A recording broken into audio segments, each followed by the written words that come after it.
প্রিয় দর্শক, ডক্টর মোহাম্মদ ইউনূস আগামী জুন মাস, আগামী 2 মাসের মধ্যে একটি খেলা দেখাবে রাজনীতির মাঠে। সেই পরিকল্পনাটা উনি হাতে নিয়েছেন। রাজনীতিবিদরা অনেকটাই হাবুডুবু খাবে সেই পরিকল্পনা দেখে। শুধুমাত্র বাংলাদেশের রাজনীতিবিদরা নয়, পাশের দেশ ভারতের লেংটি খুলে যাবে এই ডক্টর মোহাম্মদ ইউনূসের আগামী জুনের যে পরিকল্পনা উনি হাতে নিয়েছেন, সেই জুনের পরিকল্পনা যদি বাস্তবায়ন হয়, ওপেন হয়ে যাবে নরেন্দ্র মোদীর একেবারে আন্ডারওয়ে সহ।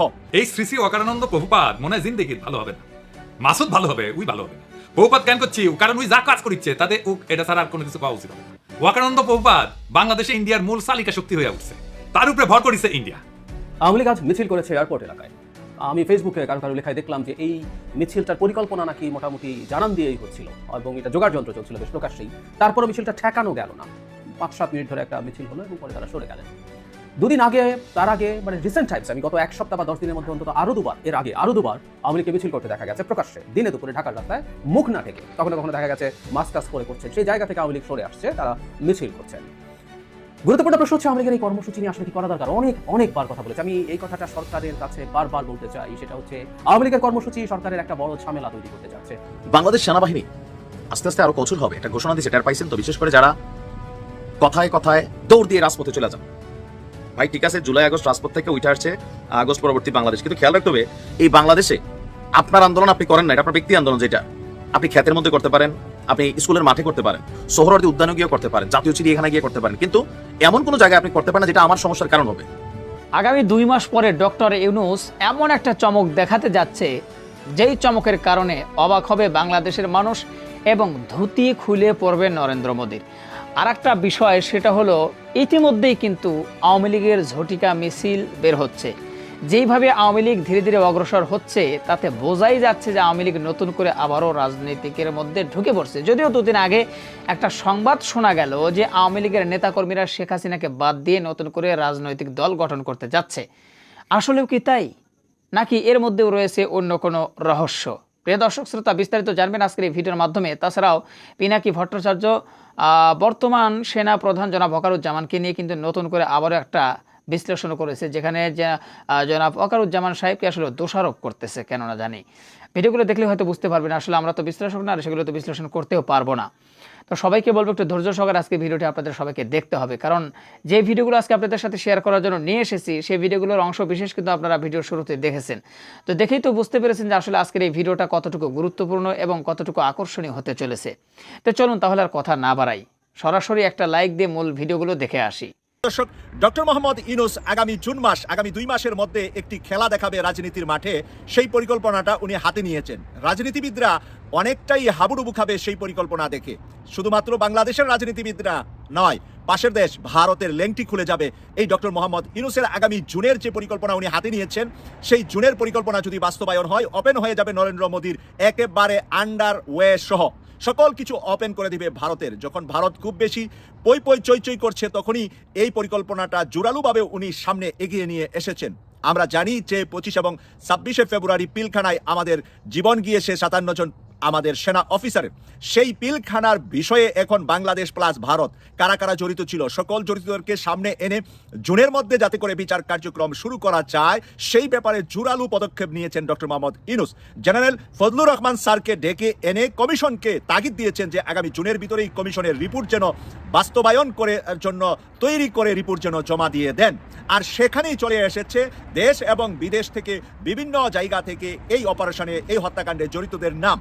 এখানে জেনারেল ফজলুর রহমান স্যার আবার উল্লেখ করেছেন দেশে এবং বিদেশে ওনাদের সাক্ষ্য নেওয়ার জন্য যেই পরিবার মানুষের কাছে যাওয়া দরকার, সেই পরিবার মানুষের কাছে ওনারা পৌঁছতে পেরেছেন। এবং বিদেশ থেকে কয়েকজন সাক্ষ্য দেবেন। বাংলাদেশের কারাগার থেকে তারা বেশ কিছু মানুষের সাক্ষাৎকার নিয়েছেন, যারা বিডিআর এবং সেনাবাহিনীতে তখন চাকরি করেছেন, বিডিআরের পিলখানায়। প্রিয় দর্শক, সেই জায়গা থেকে বলছি যে বিদেশে কার সাক্ষী নিবে, কে সেই ব্যক্তি বিদেশ থেকে সাক্ষী দিবেন। আমরা জানি যে সাংবাদিক ইলিয়াস হোসেন ভাই আছেন এর মাঝে অন্যতম। সাংবাদিক ইলিয়াস হোসেন ভাইয়ের অবদান আছে এই বিডিআর হত্যাকাণ্ডের তদন্তের পিছনে। সাংবাদিক ইলিয়াস হোসেন ভাইয়ের একাধিক ভিডিওতে বের হয়ে এসেছে পিলখানায় কিভাবে তারা ঢুকেছিল, কিভাবে বের হয়েছিল, এবং পিলখানায় ভারতীয় নাগরিকরা, ভারতীয় ফোর্সরা এসেছে এই হত্যাকাণ্ড ঘটিয়েছে। এই ব্যাপারে ইলিয়াস হোসেন ভাইয়ের কাছে আছে পরিষ্কার রিপোর্ট। তাই সেই জায়গা থেকে ইলিয়াস হোসেন ভাইয়ের সাথে যোগাযোগ করা হচ্ছে বলেই আমরা মনে করছি। আমরা পরবর্তীতে সাক্ষ্যদের যদি রিপোর্টটা প্রকাশ করেন, কে কে সাক্ষ্য দিয়েছেন, তখন হয়তোবা আমরা জানতে পারবো ইলিয়াস হোসেন ভাইয়ের নাম সহ আরো যারা বাংলাদেশকে নিয়ে ভাবেন, বাংলাদেশের বিষয়ে, পিডিআরের বিষয়ে। সেনাবাহিনীর অনেক অফিসার আছেন বাংলাদেশের বাইরে, আমেরিকা, ইউরোপের বিভিন্ন দেশে, স্পেশালি আমেরিকা এবং ইউকেতে বসবাস করেন অনেক সেনা অফিসার, যারা নাকি বিডিআরের বিষয়টা নিয়ে বহুবার কথা বলেছেন এবং তারা সেদিন বিডিআরে চাকরিও করেছিলেন, পিলখানায় অনেকে চাকরি করেছিলেন। বিভিন্ন কারণে তারা শেখ হাসিনার বিরোধিতা করার কারণে, শেখ হাসিনার বিচারের দাবির কারণে, পিলখানায় সঠিক বিচারের তদন্তের স্বার্থে তারা যখন কথা বলেছেন, তখন আর শেখ হাসিনা তাদেরকে হুমকিতে ফেলে দেওয়ার কারণে তারা আর বাংলাদেশে থাকতে পারে নাই। তারা কেউ আমেরিকা সরকারের কাছে আশ্রয় চেয়েছে, কেউ ব্রিটিশ সরকারের কাছে আশ্রয় চেয়েছে, কেউ ফ্রান্স, জার্মান সহ ইউরোপের বিভিন্ন দেশে অবস্থান করছেন। সেখান থেকেও বেশ কিছু তথ্য এবং বেশ কিছু সাক্ষাৎকার যেতে পারে। এর মাঝে বলা রাখা দরকার যে মেজর দেলোয়ার ভাই আছে কানাডাতে, এরকম অনেকেই আছেন অনেক দেশে। তাহলে সেখান থেকে সাক্ষ্যগুলোও নেওয়ার জন্য পরিকল্পনা করেছেন জেনারেল ফজলুর রহমান স্যার। অপরদিকে বাংলাদেশের সাক্ষ্য গ্রহণ শেষ করে মাত্র 2 মাস সময় হাতে আছে। এপ্রিল মাসের এখন মাঝামাঝি সময়, জুন মাস যেহেতু টাইম দিয়েছে, তাহলে জুনের 15 তারিখ যদি আমরা ধরি, তাহলে 2 মাসের বেশি সময় আমাদের হাতে নাই।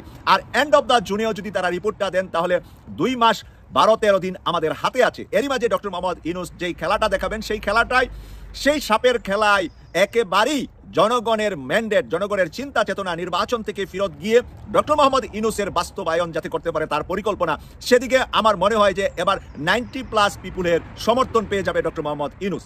কারণ এই বিচারের কার্যক্রমের ভিতরে নাম আসবে ভারতের, নরেন্দ্র মোদীর নয়। নরেন্দ্র মোদী তখনকার সরকার ছিলেন না, তখনকার সরকার ছিলেন কংগ্রেসের এখানে নাম আসবে। পাশাপাশি এটা দেশ হিসাবে ভারত, কারণ রাষ্ট্র হিসাবে এটার বিচার হবে, এটা কোনো ব্যক্তির বিচার হবে না। কারণ রাষ্ট্র এখানে হস্তক্ষেপ করেছে, রাষ্ট্র এখানে এসেছে এবং রাষ্ট্র এখানে এসে হত্যাকাণ্ড ঘটিয়ে গিয়েছে। এই বিষয়গুলো তাজুল ইসলাম, আমরা দেখেছি ইতিমধ্যে অ্যাডভোকেট তাজুল ইসলাম বলে ফেলেছে যে পাশের দেশ থেকে যে এসে এখানে হত্যাকাণ্ড ঘটিয়েছে, এর নিশানা এবং এর কিছু যৌক্তিক বিষয় তারা খুঁজে পেয়েছেন। প্রিয় দর্শক, এরপরে আর আমার মনে হয় না যে ভারতকে কেউ বাঁচাতে পারবে।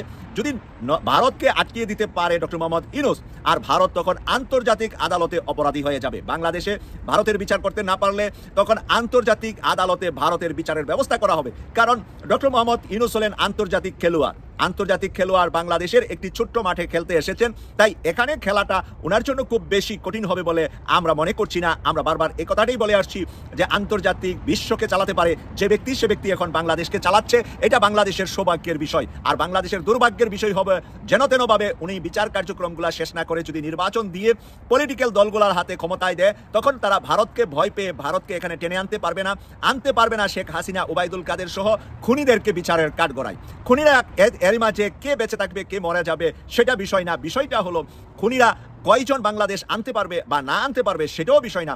বিষয়টা হলো খুনিদের নামে যখন তাদের এই হত্যাকাণ্ডের বিচার করা হবে, এই বিচারের রায় যখন হবে 14 সাল থেকে 24 সাল পর্যন্ত, 14 সালে তারা যেই খুনটা করেছিলেন, শেখ হাসিনা ক্ষমতায় আসার পরপর, 8 সালের ক্ষমতা আসার পরপর থেকে শুরু করে সিরিজভাবে 15.5 বছর যে হত্যাকাণ্ডগুলো শেখ হাসিনা করেছে, সকল হত্যাকাণ্ড, 24-এর নির্বাচন, 18-র নির্বাচন, সব এখানে 14-র নির্বাচন, সব এখানে চলে আসবে। কারণ এক সুতায় টান দিলে একেবারে আপনার লুঙ্গি খুলে লুঙ্গির সকল সুতা বের হয়ে চলে আসবে। এই শ্রী শ্রী অকারানন্দ প্রভুপাদ মনে হয় জিন্দেগির ভালো হবে না, মাসুদ ভালো হবে, উই ভালো হবে না।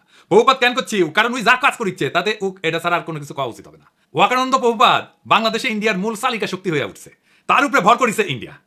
সে এখন ইন্ডিয়ার মূল প্লেয়ার বাংলাদেশে, তার উপরে ভর করে ইন্ডিয়া কিছু করবে পারবে কিনা সেটা অন্য আলাপ, আমি আসিচ্ছি সে আলাপে। তার আগে দেখে নি কেন আমি তারে প্রভুপাদ কইছি। ওয়াকানন্দ গেছে রাশিয়া, তারপরে ক্রোয়েশিয়ায়। জানুয়ারিতে রাশিয়ান রাষ্ট্রদূত দেখা করেছিল, তাই গেছে রাশিয়ায়। রাশিয়া কেন আমরা হিন্দুস্তান টাইমসের শিরোনাম দেখি, লিখেছে হিন্দুস্তান টাইমস, অভ্যুত্থানের জল্পনার মধ্যে ভারতের বন্ধু দেশে বাংলাদেশি সেনাপ্রধান করলেন কাজ। এই কথার মধ্যে সবকিছু কয়া দিছে। তাহলে কি কাজ করতে গেছে ওইটি? আপনি যখন কারোর সাথে ঘুটু করতে যাবেন না, তখন তৃতীয় একটা দেশে যাবেন। এই তৃতীয় দেশটা হইতেছে রাশিয়া। এই রাশিয়ায় গিয়া সে ইন্ডিয়ার পানি পড়া নিয়ে আসিছে। আইসাই সে দেখাতে গেছে যে দেখো দেখো দেখো, বাংলাদেশে ইন্ডিয়ার সিফা সালার এখন আমি ওয়াকানন্দ প্রভুপাদ, আমার এখন সার দেখবা, বুঝছাও।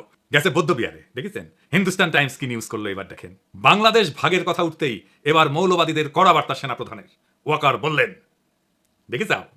এরপরে কুটি গেল, এরপরে গেল পয়লা বৈশাখ করতে ঢাকেশ্বরী মন্দিরে। আর পাশে কে? এডিটর সাহেব দেখান, এই কিরে সন্তোষ শর্মা। হ্যাঁ, সন্তোষ শর্মা বাংলাদেশের রয়ের 1 নাম্বার লোক। বাংলাদেশে আলেমদের ইন্টারোগেশনের টাইমে হাজির থাকতো এই সন্তোষ শর্মা। শোনেন হারুন ইজাহারের কণ্ঠে। একটা নামই বলতে চাই, আপনাদের সকলকে চিহ্নিত করে দিতে চাই।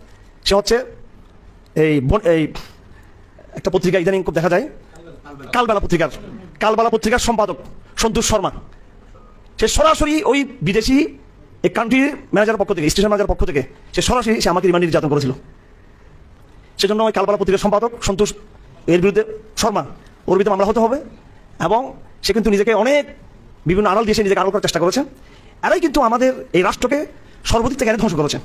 এরপর 21 টিভির নিউজ দেখেন আর এটা সন্তোষ শর্মা এখন তিনি দৈনিক কালবেলার সম্পাদক ও প্রকাশক, কাজ করেছেন শক্তি নামের পত্রিকায়। সাপ্তাহিক সুগন্ধার মালিক ছিলেন সন্তোষ শর্মা, হয়েছিলেন দৈনিক আমাদের সময় পত্রিকার ব্যবস্থাপনা সম্পাদকও, দেশে পূজা উদযাপন পরিষদের কেন্দ্রীয় কমিটির সাধারণ সম্পাদকও তিনি। ভারতের প্রধানমন্ত্রী নরেন্দ্র মোদীর সাথে ঘনিষ্ঠতার সংবাদ প্রকাশ করে তার নিজের পত্রিকাতেই। পেশাগত এসব পরিচয়ের আড়ালে সম্প্রতি বেরিয়ে আসছে ভয়ঙ্কর তথ্য। সন্তোষ দুটো টার্ম কার্ড সে ইউজ করে, একটা সাংবাদিকতা আর হলো সম্পর্ক। সে বাংলা পূজা উদযাপন পরিষদের সাধারণ সম্পাদক। হেফাজতে ইসলামের যুগ্ম মহাসচিব মুফতি হারুন ইজহার চৌধুরীর দাবি, ভারতীয় গোয়েন্দা সংস্থা র এর এজেন্ট সন্তোষ শর্মা।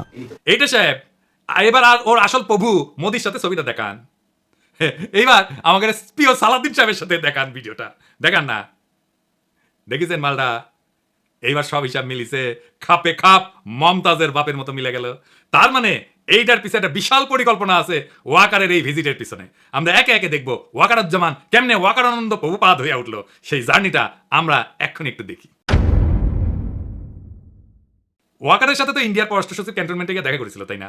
সেনাপ্রধান তো সারাক্ষণ নাকি কথা কইতেছিল নতুন সরকার তৈরির সময় ভারতের সেনাপ্রধানের সাথে, তাই না? ভারতের সেনাপ্রধানই কয়ে দিছে। As of today, firstly, there is no vulnerability from any side. I am in touch with the chief of Bangladesh during the time of when this changeover took place. I was in constant touch with him, and even thereafter, in November 24, we had a video conference also. When we talk about the relationship we should talk about when there is an elected government. So, as of now, the relationship is with the military is well and perfect. তারপর আয়নাগর ভিজিটে বাধা দিচ্ছে, তাই না? 600-র বেশি আওয়ামী লীগ দাগিদেরকে ক্যান্টনমেন্টে আশ্রয় দিচ্ছে, তারপর পলায় যেতে সাহায্য করছে। লেফটেন্যান্ট জেনারেল মুজিবকে ক্যান্টনমেন্টে অন্তরীণ অবস্থায় পলায় যেতে সাহায্য করছে। বিডিআর হত্যাকাণ্ডের বিচার আর করা যাবে না কইছে না? এই বর্বরতা কোনো সেনা সদস্য করেনি, সম্পূর্ণটাই তদানীন্তন বিজিবির সদস্য দ্বারা সংঘটিত। Full stop. এখানে কোনো ইফ এবং বাট নাই। আয়নাগরে সব এভিডেন্স নষ্ট করেছে ক্যান্টনমেন্টের মধ্যে, রাজনৈতিক দলগুলোর ডেকে নিয়ে ঘুটু করেছে, তারপর আঙ্গুল উঁচায় শশাইতে গেছে, সারা দেশের মানুষের ঠাপ খেয়ে টানছে। হাসনাতরাও ধরতে গেছিল, পাবলিকের দিছে ঠাপ, হটিছে পিছে। তারপর শহীদ পরিবারের সাথে নাটক করেছে, পন্দের আলোতে কলাম লেখাইছে, ছাত্র সৈনিকের ঐক্য যেন ফাটল না ধরে। সৈনিক মানে সাধারণ সৈনিক না, কিন্তু সৈনিক মানে ওয়াকার।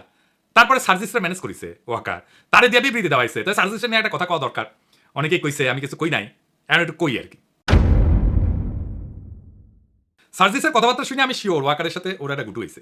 সার্জিস একটা কথা কইতো মারে ছোট ভাই মনে কইরা, আমাদের টাইমে এরশাদের বিরুদ্ধে আন্দোলন করতেছি, তখন ডাকসুর জিএস ছিল জিয়াউদ্দিন বাবলু, দারুণ বক্তৃতা দিত, বাসুর ছাত্রলীগ করেছিল, খুব স্মার্ট পোলা ছিল, তোমার মতোই বক্তৃতা দিত, সুন্দর করে কথা কইতো আর কি। এরশাদের সাথে হাত মিলাইলো, মন্ত্রী হইলো এরশাদের, মারা গেছে বেচারা, কিন্তু তার পলিটিক্যাল ক্যারিয়ার শেষ। ক্ষমতার সাথে কম্প্রোমাইজ করলে রাজনীতি থাকে না, রাজনীতি হইতেছে ক্ষমতার সাথে টক্কর দেওয়া। বাংলাদেশে খালেদা জিয়ার যে ইমেজ, এটা হয়েছে তার প্রিন্সিপাল পজিশনের জন্য। হাসিনার যে খাইস্টা ইমেজ, তা কম্প্রোমাইজের জন্য।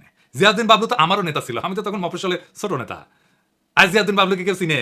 ওই সময়ের কত নেতা আছে না, কত নেতা ছিল, তো আমার যেটুকু পরিচিতি হয়েছে সেটুকু পরিচিতি তো তাদের নাই। অথচ আমি তো তখন মফস্বলে কর্মী ছিলাম, তাই না? রাজনীতি একটা অনেক লম্বা পথ। এইখানে এই বয়সে কম্প্রোমাইজ করে ফেললে হয়তো এমপি হবা 2-1 তারও বেশি হইতে পারে, মন্ত্রী হয়তো হবে, তারপর জিয়াউদ্দিন বাবলু হয়ে যাবে।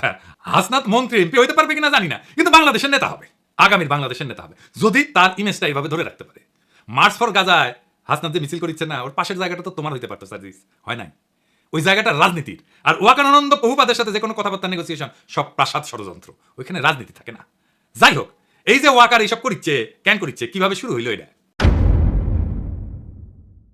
বিক্রম মিশ্র এসে তার সাথে মিটিং করলো, আসছিল বিক্রম মিশ্র বাংলাদেশে, তারপরে হাওয়া, ওর খোঁজ পাওয়া যাচ্ছে না কয়েক ঘন্টা। তারপরে দেখা গেল ওয়াকারের সাথে মিটিং করেছে, এবং এই মিটিং কোনো শিডিউলে করা মিটিং না, কোনো আগে থেকে ঠিক করা মিটিং না, হুট করে মিটিংটা কইরা চলে গেল। তারপরে খালেদা জিয়ার সাথে দেখা করলো ওয়াকার। এটাই হইতেছে মূল খেলা ঘুরানোর ইভেন্ট। এইখানেই ওয়াকার, বিএনপি আর ইন্ডিয়া তিনজন এক লাইনে আসে। ওয়াকার হইয়া ওঠে বাংলাদেশে ইন্ডিয়ার পিভট। মানে সাইকেলের চাকা দেখেছেন না তো, সাইকেলের চাকা স্পোক গুলা যে লেগে থাকে যে মাঝখানে, ওই যে ইয়ের কাছে, ওই গোল্লিয়ার কাছে, ওটাই হইতেছে পিভট, বুঝাও তো। বিএনপি তো এইটা পিভট হয়ে উঠছে ওয়াকার। বিএনপি 72-এর সংবিধান, মুক্তিযুদ্ধের চেতনার, অসাম্প্রদায়িকতার, আওয়ামী লীগ ন্যারেটিভ গুলো বলতে শুরু করছে না তারপর থেকে। তারপরে ওয়াকারের পৌরুষ জায়গা ওঠে, সে হারকুলিস হইতেছে, রাওয়া ক্লাবে আঙ্গুল উঁচায় দাবরানি দেওয়ার চেষ্টা করে। ওই দাবরানি আমি একা দাঁড়ায় চ্যালেঞ্জ করেছিলাম, আমি বলেছিলাম ওই আঙ্গুল আমরা চিনি, নামায় কথা বলো ওয়াকার। তারপরে তো হাসনাতের ঘটনা ঘটলো, আমরা যখন পাল্টা দাবরানি দিলাম, তখন তারেক রহমান ওয়াকারের পিছে দাঁড়াইলো, বললো সেনাবাহিনীকে বিতর্কিত করার চেষ্টা হচ্ছে। ওয়াকার কি সেনাবাহিনী নাকি একজন ব্যক্তি? তারেক রহমানের ওয়াকারকে কেন সেভ করতে নামতে হইলো? ওয়াকার তো নিজেই বিতর্কিত কাজ করতেছে, একটা দুইটা না, অসংখ্য। বিক্রম মিশ্র হাওয়া হয়ে গেল কয়েক ঘন্টার জন্য, তারপরে জানা গেল ওয়াকারের সাথে মিটিং। একটা রেসপন্সিবল রাজনৈতিক দল হিসেবে তো তারেক রহমানের ওয়াকারকে প্রশ্ন করা উচিত ছিল, বিক্রম মিশ্রের সাথে কি আলাপ, কি কথা তাহার শোনে। এই মিটিং তো শিডিউলের বাইরে ছিল। শয়তানির পর শয়তানি করে যাবে, কিছু কওয়া যাবে না, বললেই সেটা সেনাবাহিনীর বিতর্কিত করার চেষ্টা হবে। বাহ, খুব মজা। আমি যার আমি করবো, আমাকে কেউ কিছু পেতে পারবে না। কি চমৎকার ইন্ডেমনিটি। তিতামিরা বোঝে না পাগলারে জিলাপি দিও না, জিলাপি দিও না পাগলারে, উইথ ডিউ রেসপেক্ট। এটা গানের অংশ। বাংলাদেশ সেনাবাহিনী আস্তে আস্তে আরো কঠোর হবে, একটা ঘোষণা দিয়েছে, টের পাইছেন তো? বিশেষ করে যারা কথায় কথায় দৌড় দিয়ে রাজপথে চলে যান। ভাই ঠিক আছে, জুলাই আগস্ট রাজপথ থেকে উঠে আসছে আগস্ট পরবর্তী বাংলাদেশ, কিন্তু খেয়াল রাখতে হবে এই বাংলাদেশে আপনার আন্দোলন আপনি করেন না, এটা আপনার ব্যক্তি আন্দোলন, যেটা আপনি ক্ষেতের মধ্যে করতে পারেন, আপনি স্কুলের মাঠে করতে পারেন, সোহরাওয়ার্দী উদ্যানে গিয়ে করতে পারেন, জাতীয় চিড়িয়াখানায় গিয়ে করতে পারেন, কিন্তু এমন কোনো জায়গায় আপনি করতে পারেন না যেটা আমার সমস্যার কারণ হবে, তাই না? এই যে রাস্তায় কথায় কথায় রাস্তায় নেমে যাওয়া, মহাসড়ক ব্লক করে ফেলা, তারপর হচ্ছে আপনার ঢাকা শহর, সারা বাংলাদেশ থেকে এখানে মানুষ আসে, বিভিন্ন কাজে আসে, হাজার হাজার টাকা খরচ করে আসে, আইসা দেখে কি এই এলাকা ব্লকেট, এখানে গেলে হুন্ডা আটকাই দেয়, আবার বেশি কিছু করলে আওয়ামী লীগের ফেসিস দোষর, এগুলো বলে অনেকে হেনস্থার ঘটনাও ঘটছে। আপনি প্রতিদিন যখন এই কর্মকাণ্ডগুলো করছেন, মানুষ বিরক্ত ভাই, কারণ রিক্সাওয়ালারা রিক্সা চালাইতে পারে না, ভ্যানওয়ালারা চালাইতে পারে না, সিএনজিওয়ালারা চলতে পারে না, ড্রাইভাররা ভাত খাওয়া বন্ধ। একটা রাস্তার উপরে তো মানুষের অফিসের 9টার টাইম শেষ, কারোর পরীক্ষা ডিস্টার্ব করতেছেন আপনি। ভাই এই দাবিটা তো আপনার, আমি আপনার দাবির প্রতি সমর্থন জানাবো, কিন্তু আপনি রাজপথে নাইমা আমার ডিস্টার্বের কারণ হইতে পারেন, এটা দুনিয়ার কোনো দেশে নাই, বাংলাদেশে আছে। এখন এদের আবার বক্তব্য কি, এইভাবে কি হয় রাজপথে নাইমা এই দাবি আদায় করতে হয়? আমাদের নাহিদ ভাইরা দেখা দিয়ে গেছেন, ওইটা আলাদা আন্দোলন ছিল, আলাদা ছিল, বাট আপনার এটা আলাদা। আরেকবারই নাহিদ ভাইদের এটা তৈরি করা, নাহিদ ভাইরা নিজেরাই তো এখন ভাই মানুষ পায় না, আপনি কই চিন্তা করতেছেন? এখন এই যে পরিস্থিতি, গতকালকে আমাদের কুমিল্লা মহাসড়কে আমরা দেখছিলাম সেনাবাহিনীর ধাওয়া, এখন ধাওয়াবে, দেখলে রাস্তায় ধাওয়াবে। আমি স্যালুট করি এই সিদ্ধান্ত, ধাওয়াইতে হবে ভাই। তুমি তোমার আন্দোলন করো, সংশ্লিষ্ট মন্ত্রণালয় অথবা যে ডিপার্টমেন্ট আছে সেখানে যাও, কলেজের ভিতরে স্যারে কি করছে ছাত্রীর লগে, তুমি এসে মহাসড়ক বন্ধ করে দাও। ওয়াই? আবার দিনের দেশ তোমার, এটা আমারও তো দেশ। এখন এই যে কথায় কথায় রাজপথে নামা, রাজপথ চেষ্টা, অবরোধের চেষ্টা, আর এগুলোর কারণে সড়কে তীব্র যানজট সৃষ্টি হচ্ছে, এই বিষয়ে সেনাবাহিনী কিভাবে কাজ করবে আগামী দিনে, প্রশ্ন ছিল আমাদের সেনা অফিসারদের কাছে গতকালকে সাংবাদিকদের। তো আমাদের যিনি প্রশ্নের উত্তরদাতা, ওনার নাম সম্ভবত আমি একটু দেখে বলছি ওনার নামটা, সেনানিবাসে একটা সাংবাদিকদের জন্য বিশেষ প্রোগ্রাম ছিল, তো সেখানে আমাদের যিনি দায়িত্বশীল কর্নেল শফিকুল ইসলাম, তো তিনি আপনারা বলছেন যে এই মুহূর্তে বিভিন্ন জায়গায় সড়কে এই অবরোধের ঘটনা ঘটছে, আর এই অবরোধ দুর্ভোগ বাড়াই দেয়, আর্থিক খাত সহ সব খাতই ক্ষতিগ্রস্ত করে। সেনাবাহিনী চেষ্টা করছে যত কম সময়ের মধ্যে এই সড়কের অবরোধ মুক্ত করা যায়। এমনকি গতকালকে ঢাকা কুমিল্লা মহাসড়কে সেনাবাহিনীর অ্যাকশন নিয়েও তিনি কথা বলেছেন, পিএসসিতে যে বিসিএস কর্মকর্তারা কারা, তাদের বিরুদ্ধে সেনাবাহিনীর ধাওয়ার অ্যাকশন কথা বলেছেন, এবং আগামী দিনেও এই রাজপথে যে কোনো ধরনের মানে রাজপথ ব্লকেট করার যে কর্মসূচি, সেখানে নৈরাজ্য সৃষ্টির যদি কোনো রকম চেষ্টা করা হয়, সেনাবাহিনী আস্তে আস্তে অ্যাকশনে যাবে। এমনকি সংশ্লিষ্টদের সেনাবাহিনীর পক্ষ থেকেও আপনার নির্দেশনা দেওয়া হয়েছে যে আপনারা আপনাদের দাবি টাবি নিয়ে আন্দোলন করেন, কিন্তু রাজপথ ক্লিয়ার রাখতে হবে। প্রিয় দর্শক শ্রোতা, আশা করি সবগুলো ভিডিওই দেখেছেন এবং বিস্তারিত আলোচনাগুলো আপনারা মনোযোগ সহকারে শুনেছেন। তো অবশ্যই এবার আপনাদের মূল্যবান মতামতটা জানিয়ে দিন, পারলে ভিডিওটি শেয়ার করে সবাই দেখার সুযোগ করে দিন।